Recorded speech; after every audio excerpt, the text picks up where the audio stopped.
Assume the worst. The graduation speech you'll never hear. By Carl Hiaasen. This commencement address will never be given, because graduation speakers are supposed to offer encouragement and inspiration. That's not what you need. You need a warning. After an uncommonly long career observing and writing about misbehavior, I have one piece of advice as you launch yourselves from college. Assume the worst. Based on the last 6,000 years of human history, it's the only sensible way to proceed.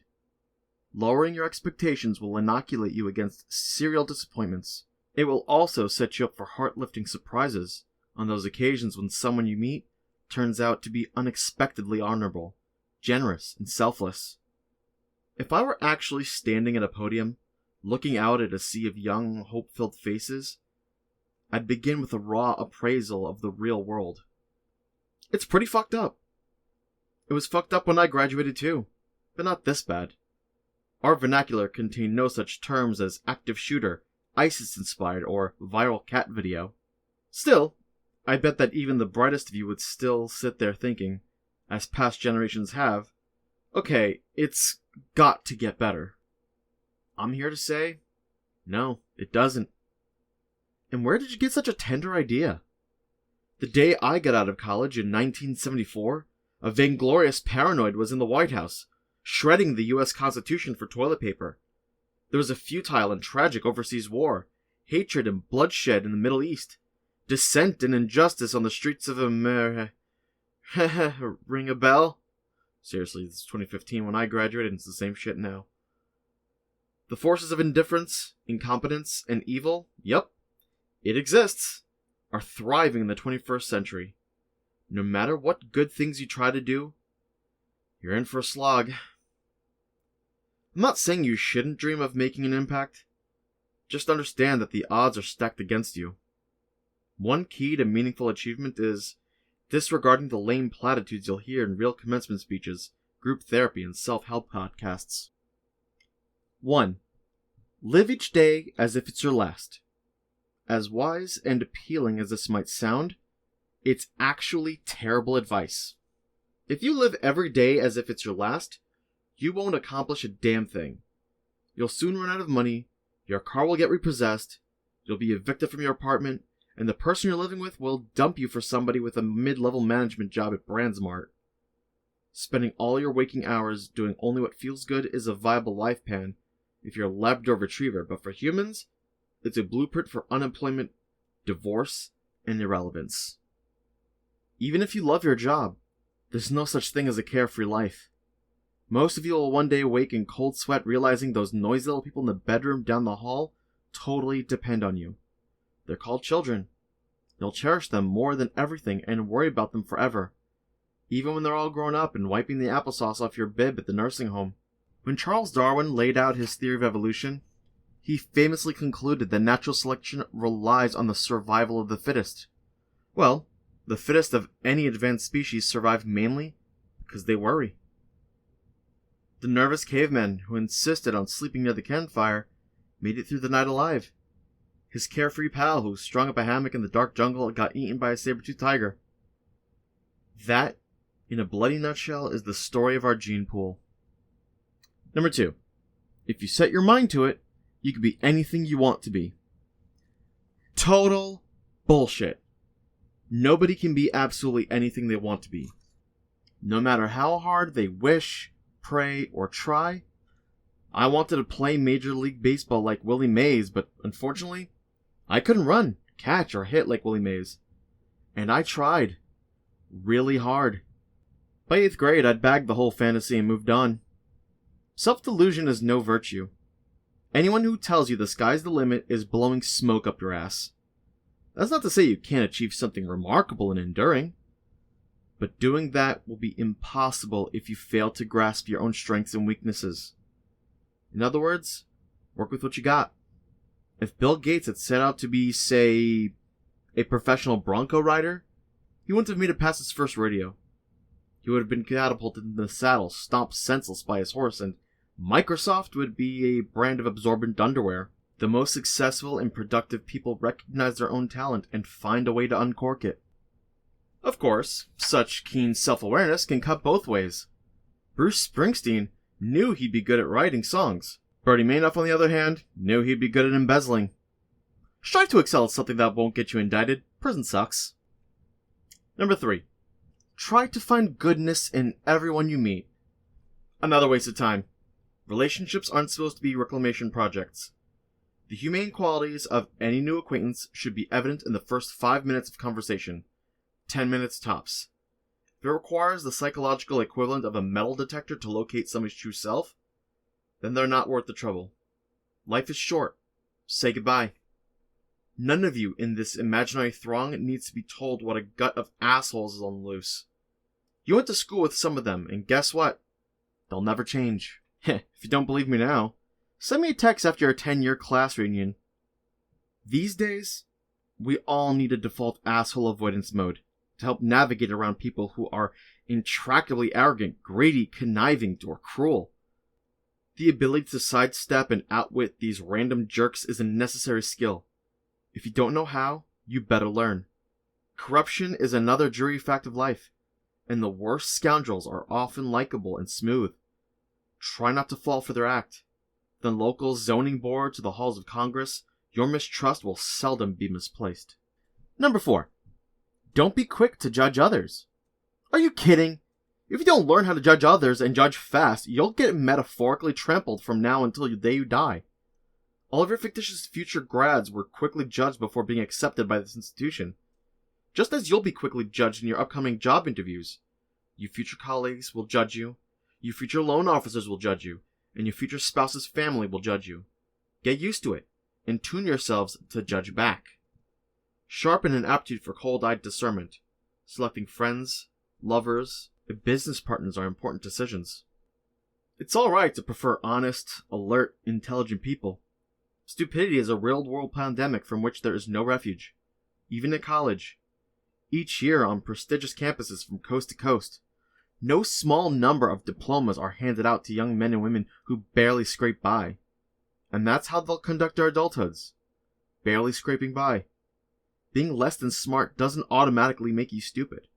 In this era, that label should be reserved for those of us who are doggedly reckless, defiantly uninformed or proactively disconnected.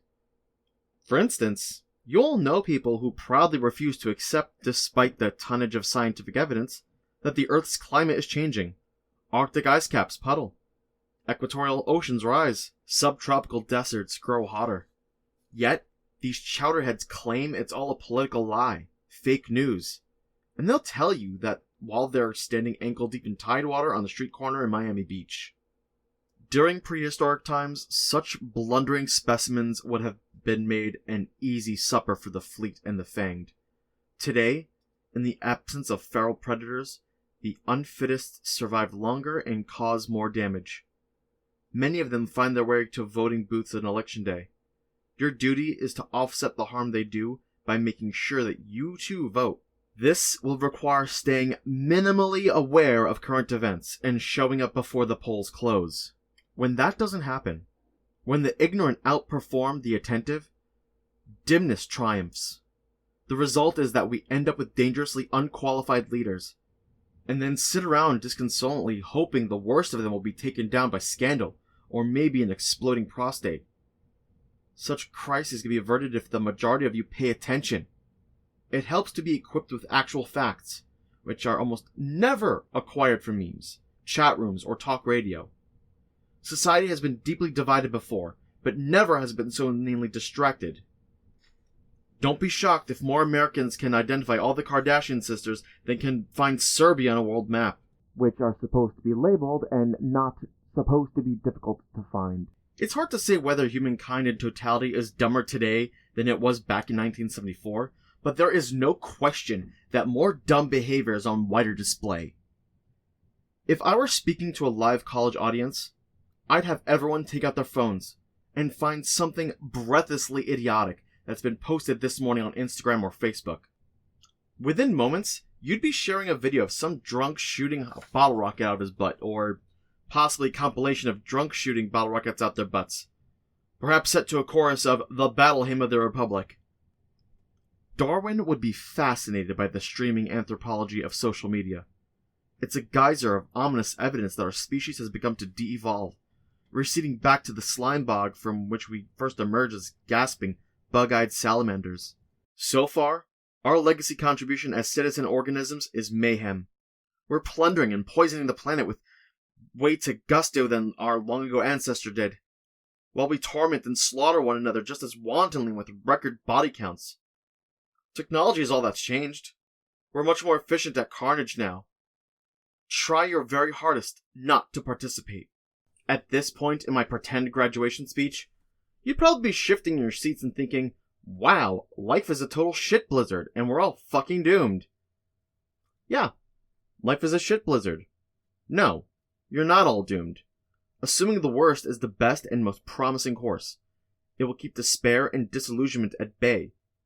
It would also free you to be pleasantly startled when you get a boss who's actually good at his or her job. Meet a politician who can't be bought off by lobbyists. Or dine with a twitchy in-law who doesn't hit you up for money. At such moments, hope is allowed. So is wary idealism. The profession I chose, journalism, wouldn't exist if young people didn't believe change was possible, even in the most harrowing and soul-sapping of times. I skipped my own graduation ceremony because a small newspaper that had hired me expected me to show up for work.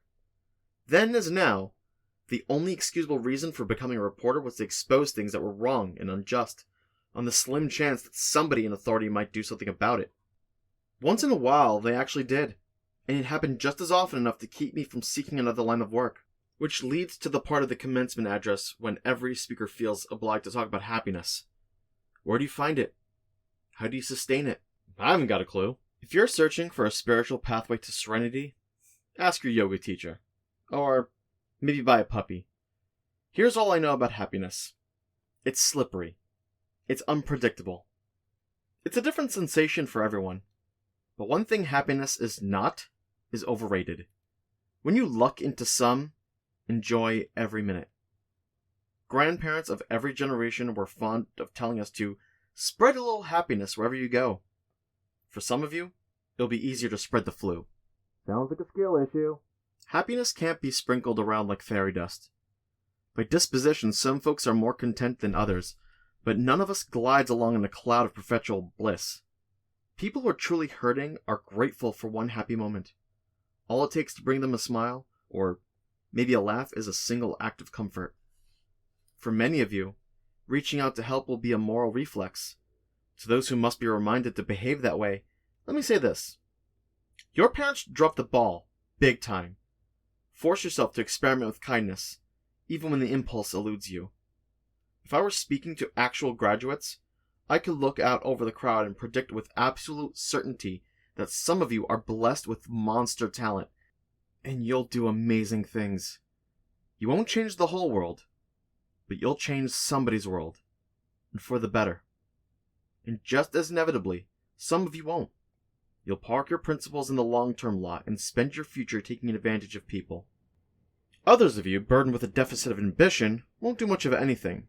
You could easily end up working in a robocall center peddling shitty insurance policies to senior citizens.